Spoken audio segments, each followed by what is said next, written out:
अस्सलाम वालेकुम। आप देख रहे हैं टीवी 49 न्यूज यूके और मैं हूं मुनीर पीरजादा।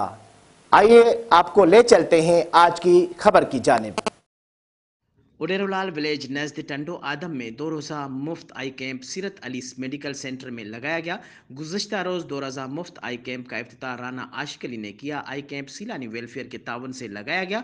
आई स्पेशलिस्ट डॉक्टर इब्रार अली तुनियो और उनकी टीम ऑपरेशन के फ़राइज़ अंजाम दे रही हैं और ताउन रोटरी क्लब समारोह से शकील अहमद कायम खानी, सदर राव कामरान अली, AG शंकर लाल, इलेक्टेड सदर मोहसन असलम आराई, इलेक्टेड सेक्रेटरी हरलाल अंबर, डॉक्टर काशिफ आराई, मोहम्मद आरिफ कायम खानी, असद इकबाल जट ने शिरकत की।